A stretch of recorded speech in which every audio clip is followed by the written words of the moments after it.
Good morning and welcome everybody to the Rural Valleys podcast once again. So I just finished a podcast with Michael Palumbo, so go and check that out. It's a lot of fun. And he's the conductor of the Ogden Orchestra. Now I have another very special guest, and I hate to say special guest. I want to say more of a friend. We've known each other through business circles and also through Rural Valleys for many years.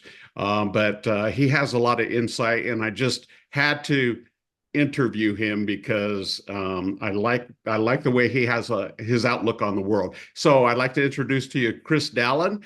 Chris, welcome, and I'd like to just let you start off by introducing yourself to the viewers and tell us who you are and what you do. Alex, it's great to be with you today. And you're right, we have known each other for quite a while. I remember coming to your restaurant to dine when you were in Layton, actually, and then have followed you over to Ogden as well. And we love to come in for a great meal, but more importantly, it kind of feels like coming home to a great meal and just really appreciate the philosophy that you have in your restaurant as well, Alex. But yeah, I'm happy to tell you a little bit about myself. First of all, I'm a dad. I'm also a husband. I am a lifelong Utahn for the most of the time. However, I'm well traveled, Alex. I think that travel is one of the best educations that you can do. And of course, I buy into Mark Twain's philosophy that I never let schooling get in the way of my education. And I think that's important. I Uh, agree. yeah, so live in northern Utah with my wife and daughter. We have two other daughters. One lives in Texas, one lives in St. George. I met you when I was the CEO of the Chamber of Commerce in Davis County. And that was a really great gig. And I still am involved in the chamber because I believe in private enterprise. I believe in business owners and those that have grit to really make a difference in the world. And I get to interact with people like you, Alex. And professionally now, I'm involved in healthcare. I specifically help with community relations, government relations. I lead efforts around communications for Intermountain Health in Idaho, Utah, and Nevada. So I have a decent size um, place to work and work with amazing people.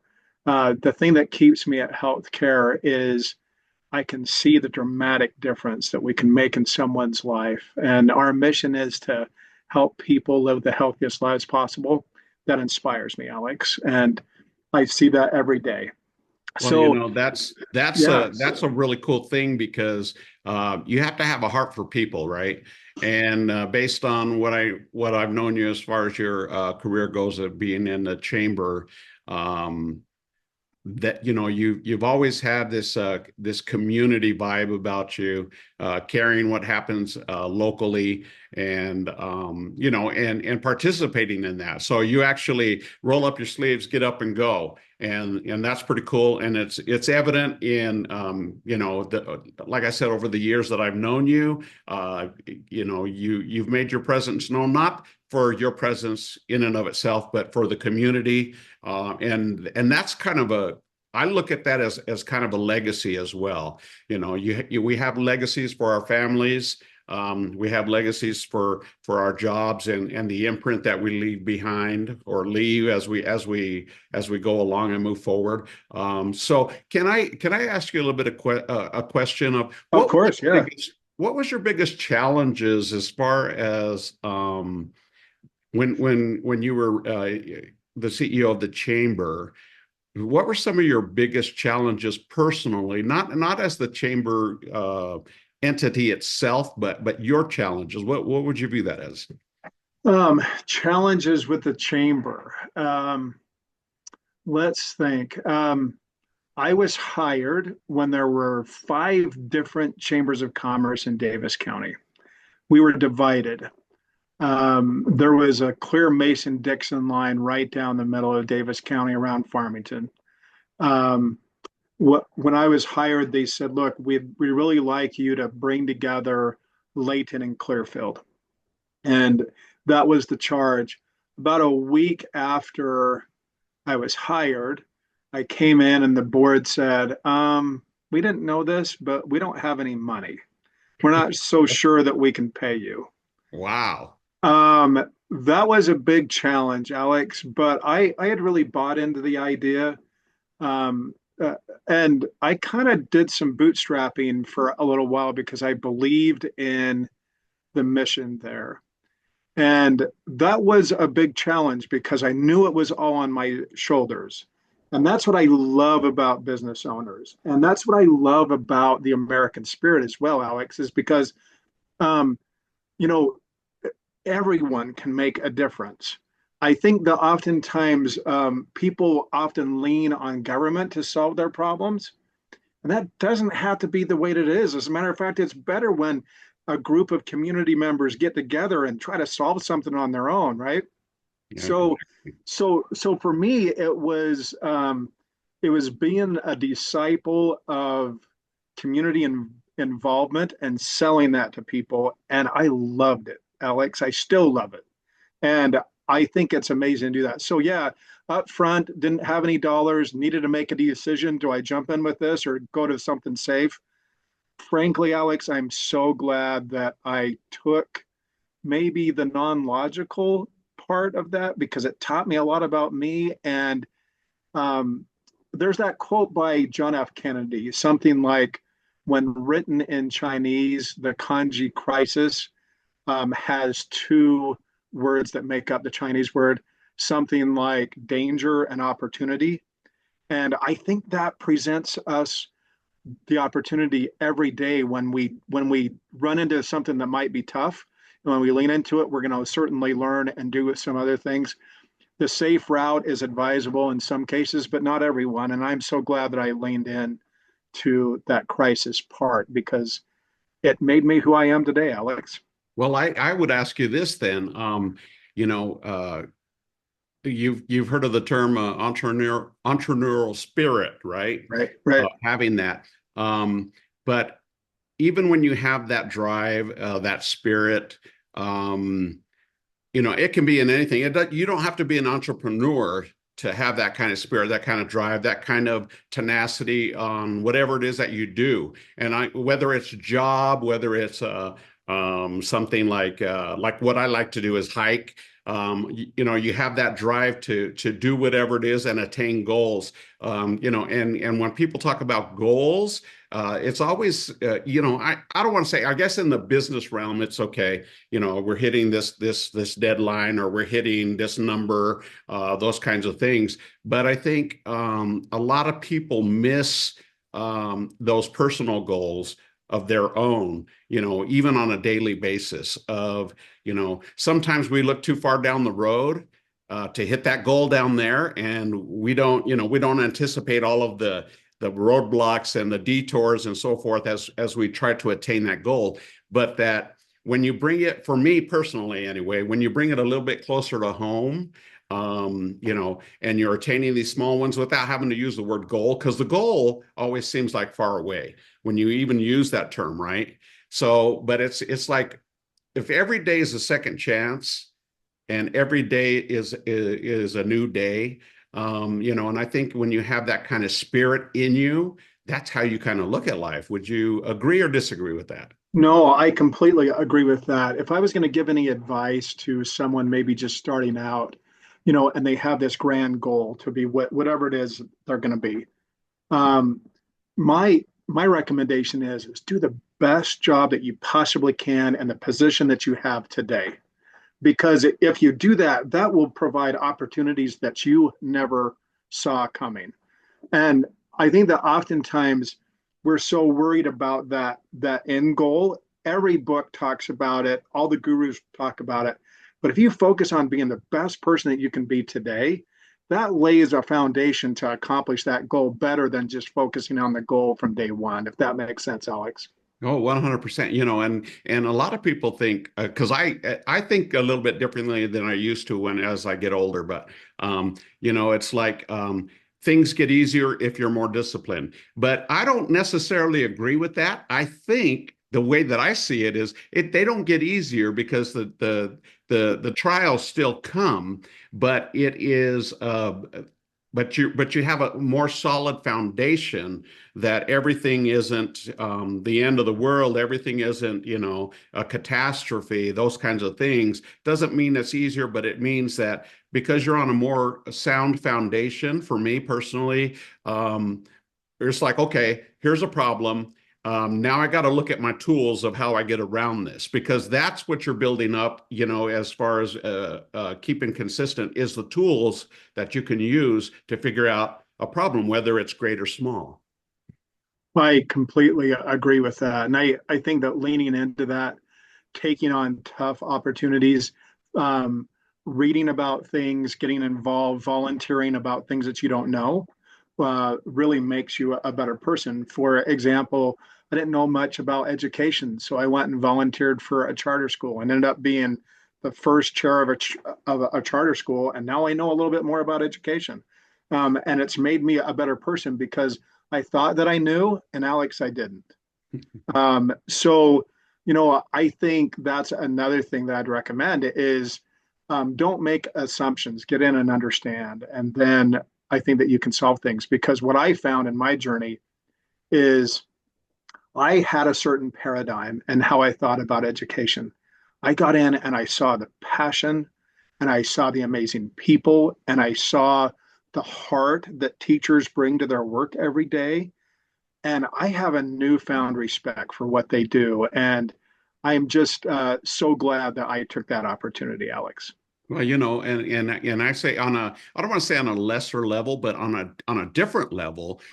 We went on vacation to Victoria, Idaho, and we're driving through all this farmland in Idaho, and you see those great big irrigation deals with the wheels on them and everything, and Right, right, I was kind of fascinated. I was like, how does that work? And it wasn't enough, but that little question kept bugging me, and so I got on YouTube and I was like, okay, I want to find out how this all works and where they get in the water, how they spread water across these vast acreage, right? And right. and I found out, and it wasn't like when a magician does a magic trick, and you're like, wow, how they do that, and then you find out how they did it, and you're like, oh, that wasn't that big of a deal. But for me, when I do that with things I don't understand, it's a big deal. Even though when you figure out how it works, it's almost a bigger deal. Like you just mentioned, the passion of the people behind, the system, the educational system. And so I would also, recommend if you're listening and watching, to see how things work. Immerse yourself in it, as Chris said, so that because when you have that understanding, I think it also brings knowledge, brings wisdom, right? Tell Yes. me your philosophy on that. Knowledge brings wisdom. Knowing, there's a number of ways that I could take that, Alex, but the thing that occurs to me is I try to, in a given year, I try to find as many books as I can about a certain person or people in history. So I've read about the Vanderbilts, I've read about Walt Disney, I've read about Lewis and Clark, Benjamin Franklin, and all of those. And then I typically try to go wherever they were on vacation and learn. And that has been amazing for me. This year it's been Mark Twain.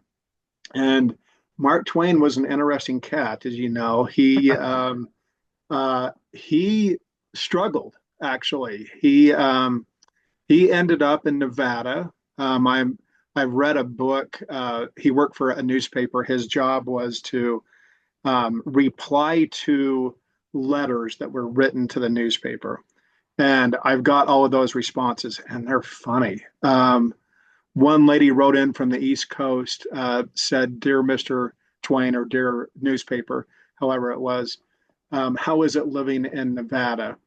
And he responded with, "My dear ma'am, living in Nevada is akin to living on the back of a singed cat." And it was just really interesting. But he experienced major depression there. As a matter of fact, he was contemplating suicide at the time, and he made some decisions in his life that he was going to lean into some of the things that he did, and then he wrote a short story about jumping frogs in California and actually became recognized and became the Mark Twain. Of course, at the time, he was at Samuel Clemens, but his pen name, of course, Mark Twain. Um, and I think it's great. But here's the biggest thing that I learned from Mark Twain, and I'm gonna give you this quote here. He said, "Travel is fatal to prejudice, bigotry, and narrow-mindedness, and many of our people need it solely on these accounts. Broad, wholesome, charitable views of men and things cannot be acquired by vegetating in one little corner of the earth all one's lifetime." And I love that quote because he's exactly right. So to answer your question, Alex, very specifically, I took my family and we went on vacation to Tokyo.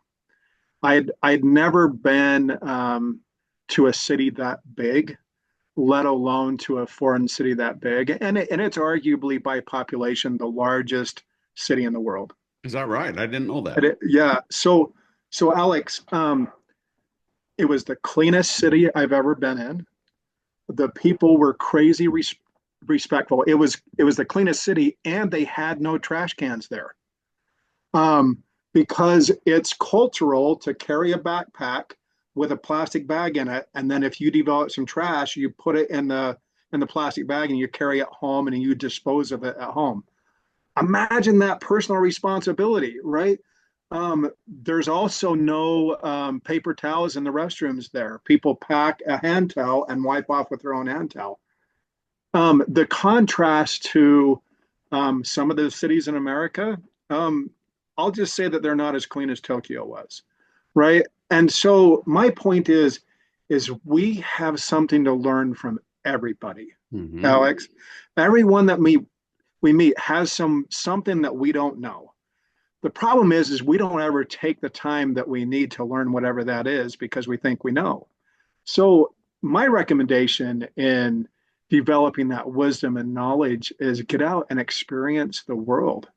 Don't rely upon a TV program to tell you what the world's doing. Go and experience it for yourself, because I think what you'll find is, regardless what political side you're on, regardless how you lean in your personal beliefs, there's something to learn from everyone. And that's where I've learned a lot. And my biggest lessons have come from grandparents, ironically, a couple people from the street, and traveling. Yes, you learn more about different cultures, but in that process, you learn so much about yourself. Yeah, and I agree. I mean, I've been on trips where, like for example, we're planning to go to Italy, and which I've never been for, and been before, and I own an Italian restaurant. Go figure, right? That's But good. my goal is really for Italy, just to give you some insight into what I look for, is not really, and I don't want to say the tourist traps, but the sites that you got to see, the Roman Colosseum and so on and so forth.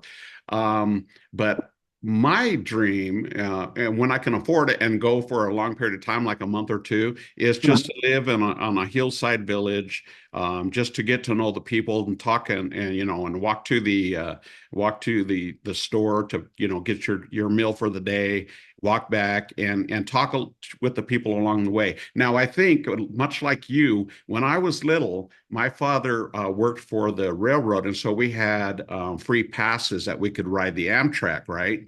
And Uh-huh.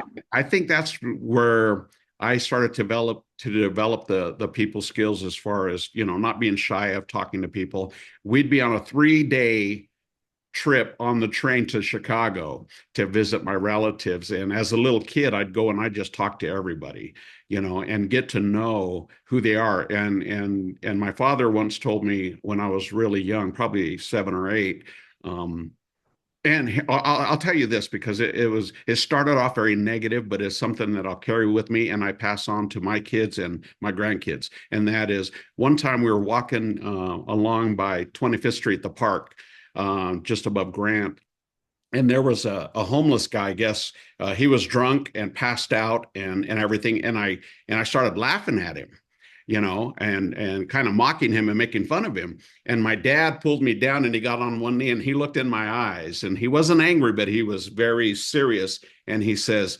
"Do you know where he comes from? Do you know where he's been? Have you walked in his shoes?" And that was all he said. Hmm. And I'll always remember that because you don't know, what people have gone through and where they are. And it's not just on the negative side of something, like that. It could be a Right. positive side. Also you don't know, but you don't know unless you go. And so, basically you're saying, okay, you need to walk in somebody else's shoes, experience, the culture, the food, the environment, and for me, that's one of the things I really love about hiking and biking and being outdoors is seeing, uh, God's provision, nature and looking at the beauty and all that. And inevitably, I run into somebody on the trail, and it seems like everybody that I run into is super, super friendly, and they Yep. don't look like me. That's right. Yeah. Well, and I think it's a good point. And we've talked about Tokyo, we've talked about Italy, but just as much as them, you can learn great stuff in Tooele and Moab too. Right. And that's your point is there's so much to learn locally. You don't have to go very far to have an experience like that. I'm reminded of the Shooting Star Saloon that's up in the valley in Huntsville, of course. If you've been in there, you know that the ceiling is full of dollar bills, right? So I inquired on one occasion with the owner. I said, "How in the world did this get started?" And she said, years and years ago after the war, there was an individual that came back after the war who had a horrible experience, and he was shell shocked, which I think is uh, the term that they used to use for PTSD, Right. right?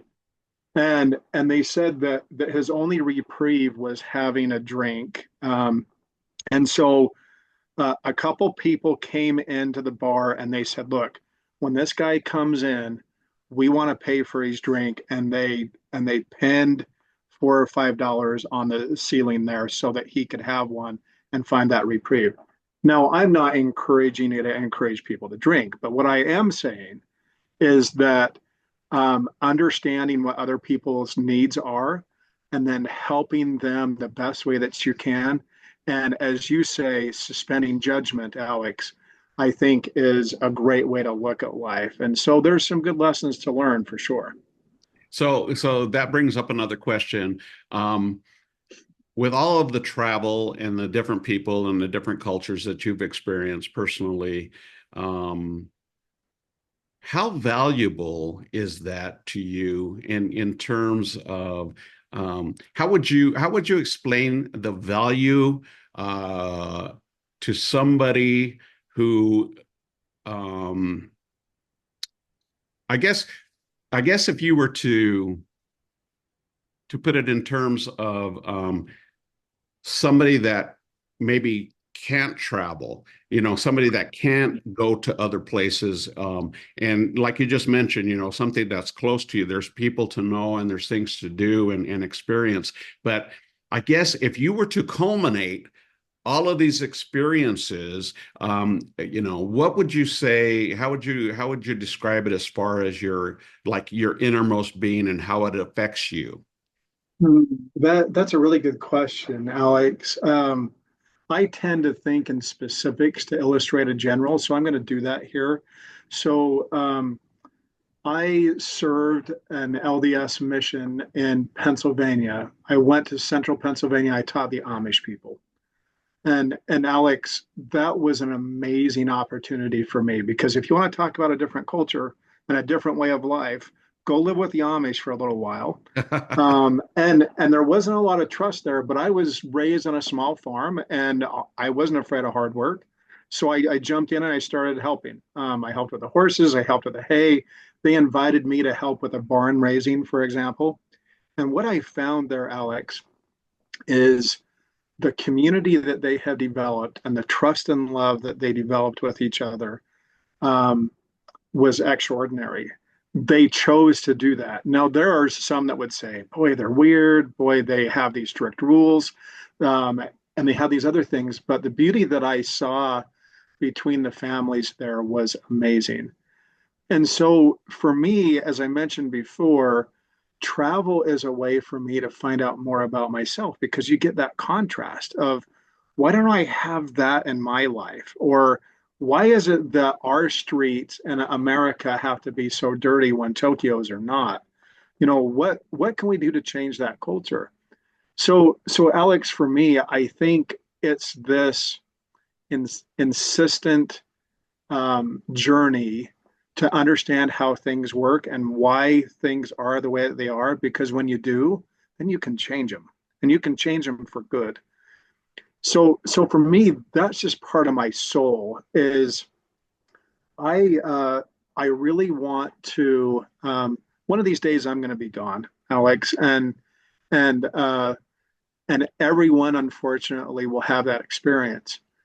But I want to leave something, and I think the thing that I want to leave is, trying to make things better because when we all collectively do that, things can get better.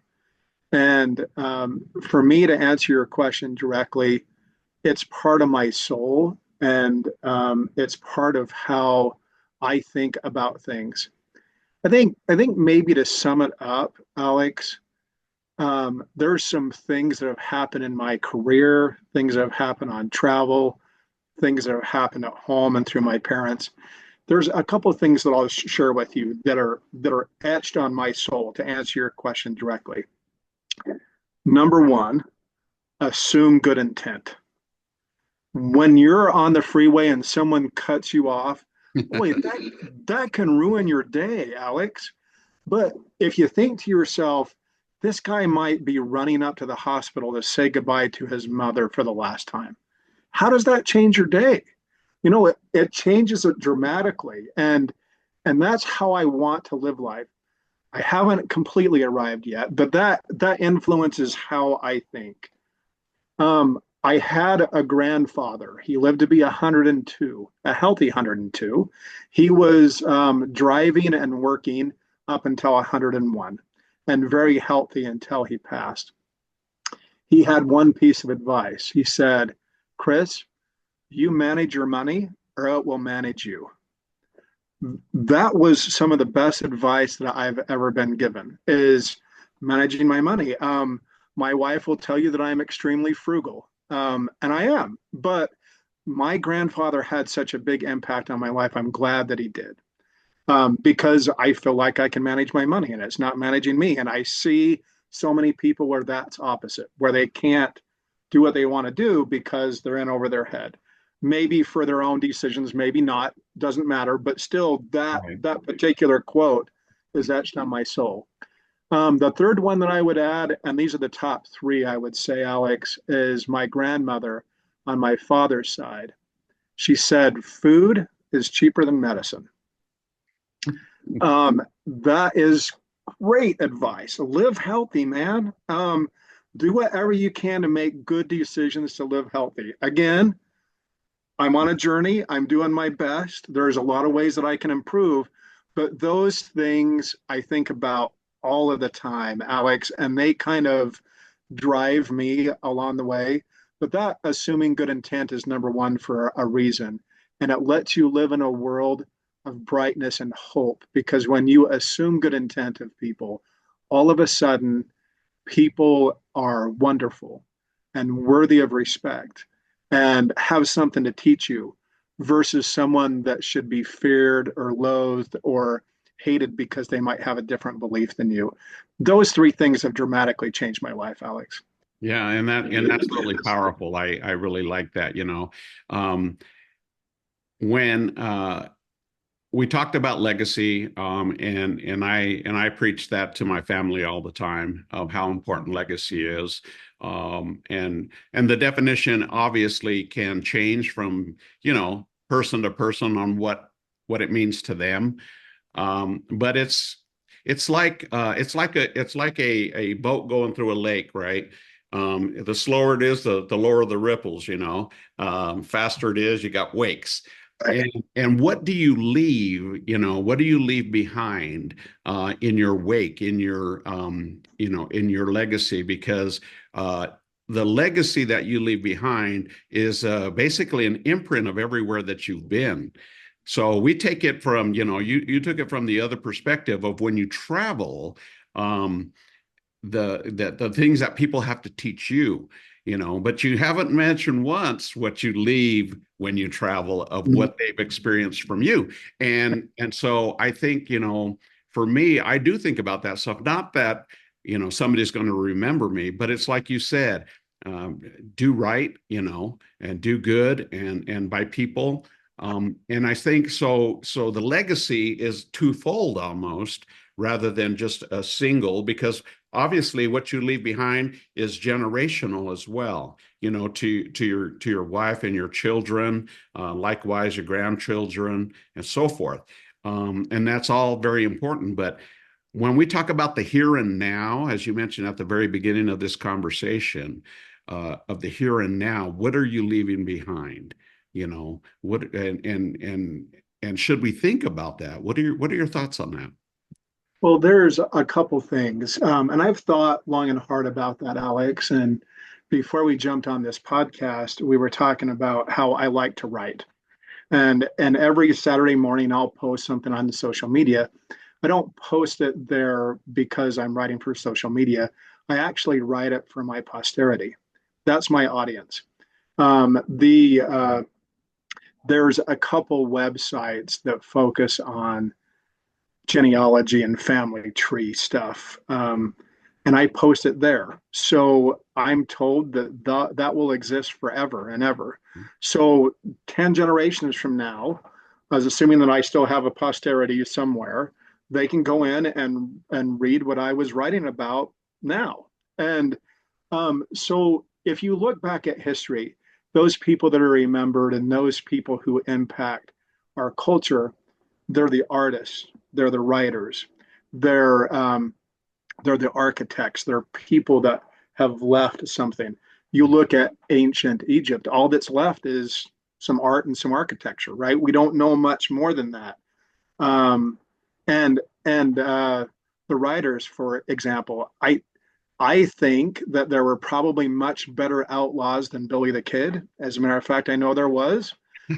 We remember Billy the Kid because there was a writer that decided to write about him, right? And there's details there, and so for me, I like to write to my posterity and leave some of my thoughts because who knows where that's going to go. Um, the other thing that I would add, and we were talking about this as well, Alex, is my daughter and I. Her name is Denali. She's 17 years old now. We've had this unique goal. We set it, so I set it when she was 6 months old. I wanted to do something unique and have a lifelong goal together. She, after we set that goal, she bought into it. So it's our goal together. We set a goal to write a carousel in every state, Alex, and that people are like, that's so crazy. And it really was crazy. If I would have been smart, I would have said, eat an ice cream cone in every state, because that would have been a heck of a lot easier. But but we went on these carousel rides, and I've got to tell you, I have a map up on my wall in my kitchen. It's about the size of a decent size flat screen TV. A picture of every single one of those carousels that we went on. It took us 17 years to do it. We were very intentional about it. And that's how I like to live my life, is intentionally versus reactively. So again, reading those specific books or traveling for a specific reason, that helps me. It doesn't work for everyone, but that helps me to have a plan. And I find meaning in a lot of things, even writing a carousel. Geez, I could spend the next hour and a half about the profound nature of the development of the carousel, which we don't have time for. We But may have to do another podcast then. yeah, yeah, that's right. But my point is I'll tell you this. This is one of the carousels that we wrote. We did 51 carousels, 51 because we counted Washington D.C. And they're in Washington D.C. on the mall. is this very small, not very flashy carousel that's there. It's on the mall in Washington, D.C. It's actually a civil rights monument. Wow. On the very day that Martin Luther King Jr. gave his speech, a black father and black daughter, for the first time, were allowed to ride this carousel in Maryland. The newspaper came and they took some pictures and they did some other things and they wrote an article about it. They took a picture of that exact horse, and there's a plaque, a small plaque on the side of the carousel that tells the story. Since then, the daughter that rode that carousel has written a book, and we read it together, her and I. And then we went to Washington, D.C., and we rode that carousel and we talked about it. And Alex, when you think about it in those terms, I have a story on every single one of those carousels. Someone that we met, or something that we did, or some experience that we had. Um, Again, it was never about the carousels. It was just a reason to spend time together. And that's my challenge to your listeners, is to find that reason, whatever it is. Yep, I love it. And we have about a minute left, but I do want to say that your writings, in essence, like any other writer, bring the history to life, and that's why Billy the Kid, we know him, right? That's right. So it Yeah. brings it to life, and so I think that's really amazing. And I want to thank you once again for joining me on this discussion today. Just, I didn't really, just so you guys know, I didn't have any plan. I just wanted to talk to Chris because he has such great stories to tell and great experiences to share. And hopefully that it will be an encouragement to you. So, Chris, thank you so much for joining us today. We appreciate it. It was a pleasure. Thank you very much, Alex. All right. We'll have to do it again because this ain't over yet. I would love to anytime. All right. Have a good day. Thank you, Alex. Bye bye.